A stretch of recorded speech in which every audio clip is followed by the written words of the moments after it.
The engines on the island of Sodor look forward to Halloween. They love Sir Topham Hatt's fireworks and the children dressing up as wizards and witches.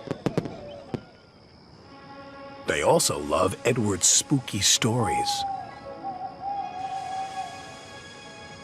They say that on Halloween, the ghost engine returns to the smelters looking for his lost whistle. Ooh, ooh, ooh, ah, spooky, the engine said, all shivering a little.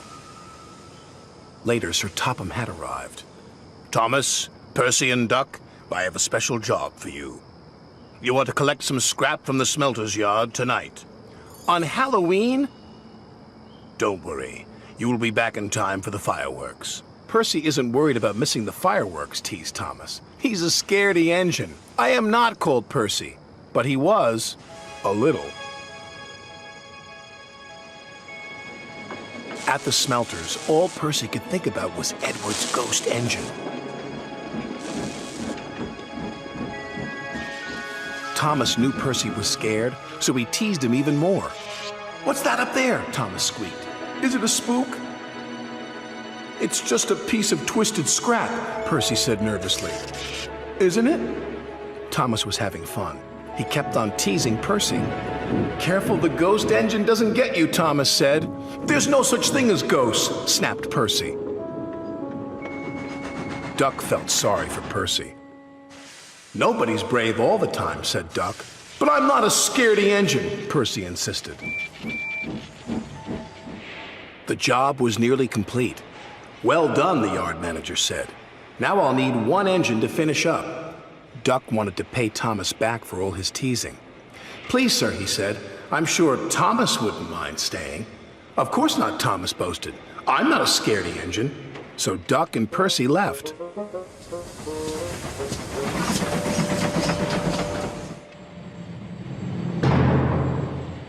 When Thomas was by himself, every sound and every shadow was spooky.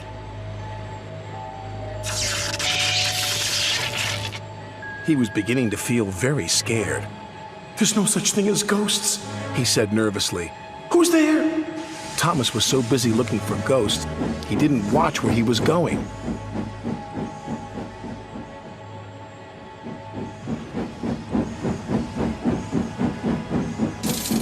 The chains felt like ghost fingers. Something's got me! Thomas wheeshed and set off an old steam whistle. Ghost whistle, said Thomas, and he raced away as fast as his wheels could carry him. The ghost engine is after me! It was naughty of Thomas to tease you, Percy, said Duck. He was only playing, said Percy. I hope he hurries up. I wouldn't want him to be late for the fireworks. He's after me! I don't think he'll be late, said Duck. Duck and Percy joined the other engines for the fireworks. Where's Thomas? Percy asked. He'll miss all the fun.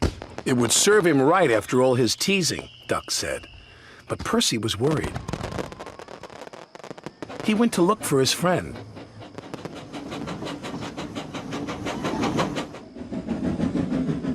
He found Thomas all alone in the shed. Are you all right, Thomas? He said. Yes, I'm sorry I teased you, Percy, Thomas said. Duck was right. We all feel scared sometimes. And we all have to say sorry sometimes, said his friend. So come on, Thomas. We can watch the fireworks just as well from here. And he was right.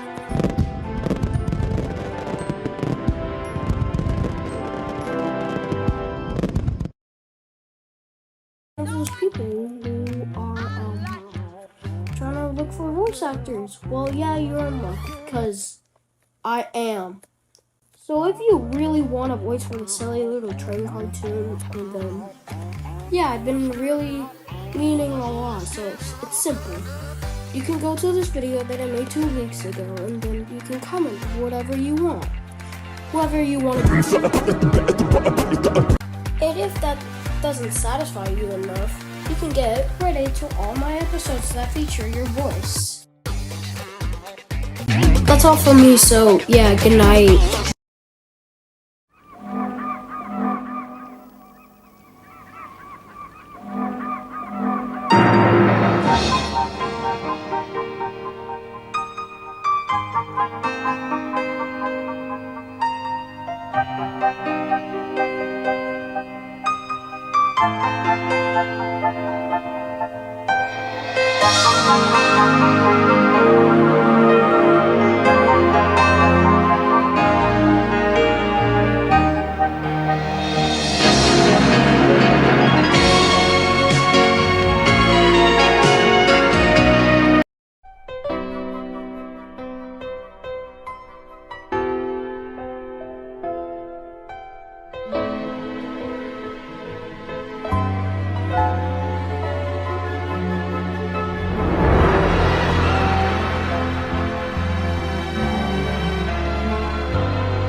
And now, back to Thomas the Tank Engine and Friends on Cartoon Network. It was full steam ahead on the island of Sodor. All the engines were running on time. They wanted to finish their work quickly because tonight was Halloween. The engines love seeing the children in their Halloween costumes.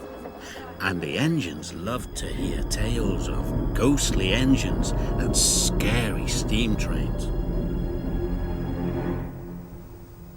That evening, the Fat Controller came to Tidmouth Sheds. "Thomas and Emily, you must go to the smelter's yard," he said. "An important delivery of iron must be collected right away." "Yes, sir," they puffed. Percy thought the smelter's yard was spooky. He was worried about his friends. "Look out for ghosts," he whistled nervously. "It is Halloween."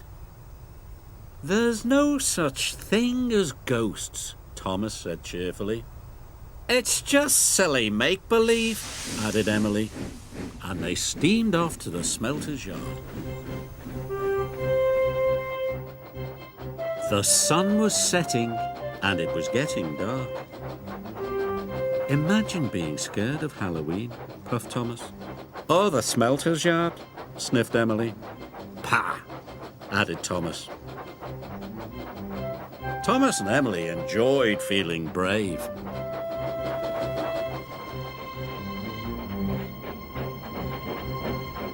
But when they got to the smelter's yard, it was very spooky. "Oh my," whispered Emily. "Oh dear," hissed Thomas. They puffed slowly through the piles of jagged steel and twisted scrap. The air grew hotter and smoke grew thicker. Harry and Bert were lurking nearby. The two diesels saw the chance to scare a couple of steamies. When Thomas and Emily rolled by, they moaned and groaned. It sounded spooky. "What was that?" snapped Emily. "You said there was no such thing as ghosts." "Silly make-believe, you said," gasped Thomas. Suddenly, a truck began to shudder and shake. "Cinders and ashes!" cried Thomas. "Help!" wailed Emily. "It's a ghost! Let's get away from here!" They didn't know Harry and Bert had been bumping the flatbed's buffers. The two naughty diesels were having great fun. Thomas and Emily pulled up to the smelting shed. They gasped at the ghostly shadows and fizzing sparks. Their wheels felt as if they were frozen, but they had to go inside. "I hope the ghost hasn't gone in there," quaked Thomas. "Me too," quivered Emily. And they both rolled slowly into the smelting shed.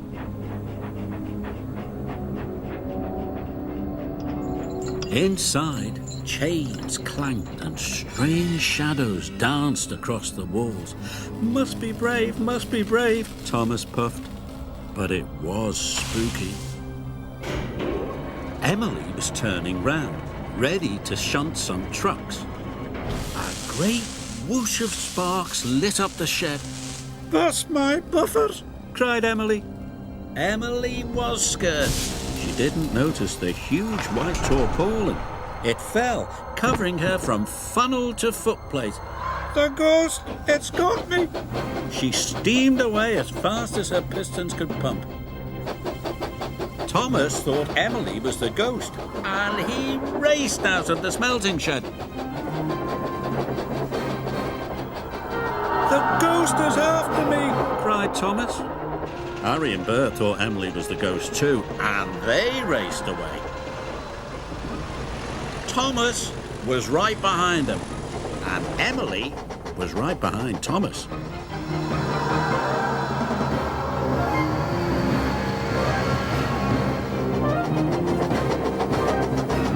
"Help!" Emily cried. "The ghost has got me!" Harry, Bert, Thomas and Emily raced towards Tidmouth's sheds.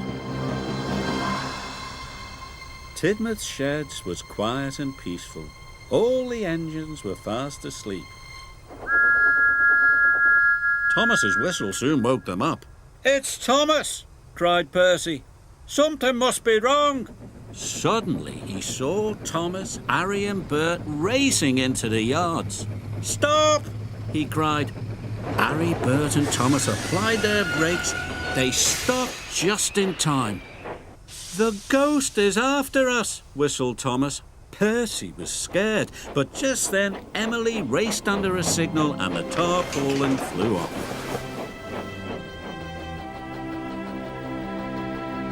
"That's no ghost," said Percy. "That's Emily."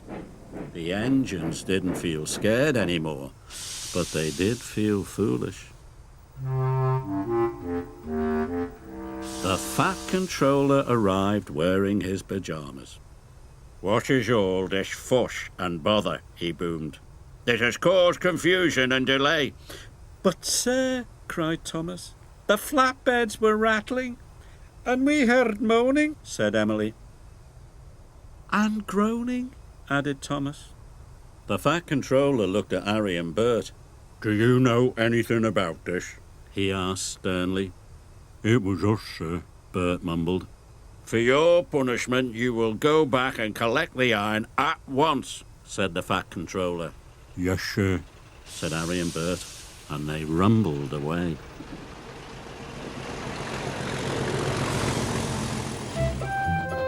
Whenever Thomas and Emily went back to the smelter's yard, they knew there was nothing to be scared of. After all, there is no such thing as ghosts. It was all silly make-believe. All aboard for excitement with everyone's #1 train, Thomas the Tank Engine. This delightful collection of award-winning videos and DVDs takes you on a magical journey around the island of Sodor. It's an enchanting world where life is never boring and fun lies around every bend. Now you can be part of the adventure with Thomas and all his railway friends. There's cheerful Percy, James in his splendid red coat, the proud and strong Gordon, and the ever-faithful Toby. And don't forget the superintendent of the railroad, Sir Topham Hatt, who makes sure everything keeps right on schedule. Each release contains a variety of fun-filled stories that teach the values of friendship, working together, and the importance of trust and honesty. Every journey is one you'll want to watch again and again.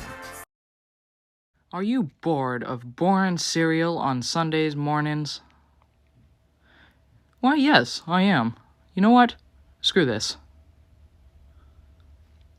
Well, look no further than Boko Puffs. Boko Puffs is the #1 lead-in brand of cereal in the Thomas community. It has a great chocolatey taste with little pellets that you can eat on. And it is totally not Cocoa Puffs. I repeat, not Cocoa Puffs. It's just like the other stuff, just a little bit sugarier. Now, isn't that better? It sure is. Boko Puffs, the greatest cereal in the Thomas community. It was a moonlit night. Henry was taking a goods train to the station by the lake. Whenever that owl hoots, a mist rolls in, murmured Edward. There's a legend that when the mist's about, there's a ghost about too. Take care on the old line, Henry. Stupid bird, said Henry. Owls, mists, ghosts. Edward's going soft at the boiler. There's no mist. But Henry was wrong. What's that? Cried Henry. It's an amber lamp, murmured his driver. That means proceed with caution. Who's there? No one replied. Henry crept slowly forward. He stopped by a tree. It had a sign nailed to it, "Beware of the viaduct." The driver was surprised. No one warned us about that before. And look, the signal's red. And the gates are closed. And there's a fogman's coat. But where is its owner? Then they saw a light move within the station building. Ghosts! Exclaimed Henry. Edward was right. Something very strange is happening, said his driver. I think it's best we go back. So do I, agreed Henry. By morning, the mist had cleared. A workman was talking about the unsafe viaduct. Lucky you didn't cross it last night. Yes, but we don't know who warned us, replied Henry's driver. Later that day, he spoke to Henry. The viaduct has been repaired. We can take our train back along the old line tonight. Henry really didn't want to. But when nightfall came, he was sizzling nicely. Suddenly, an owl hooted, and then Gordon thundered by.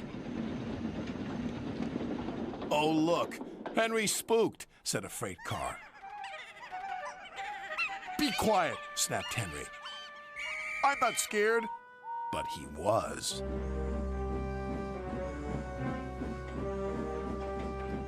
A little later, the fog came down. As they approached the same area, they saw the amber light again. Here we go, said Henry's driver.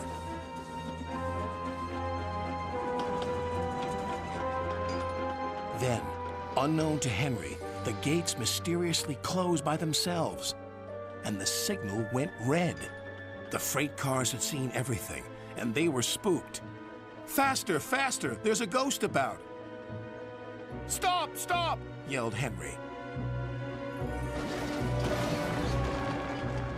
A mysterious figure watched Henry go by. Ahead was a landslide blocking the line. Henry braked hard, but the freight cars hit some of the rubble and plunged into the ravine.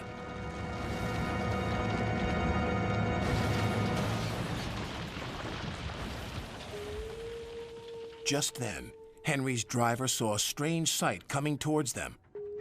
What's that? He said. The fireman laughed. That's our ghost. It's Old Bailey, the fogman. Old Bailey was very cross. I tried to warn you about the viaduct. Why didn't you pay attention? We're sorry, replied the driver. Is there anything we can do to thank you? I'd like to operate that old station. If you let me, I promise I won't spook Henry again. And in a little while, Old Bailey's wish was granted. "You and your station will be really useful," said Sir Topham Hatt. "Let's hear a hearty thank you to the friendliest, ghost on the island." Everyone cheered, especially Henry, who was the happiest of all.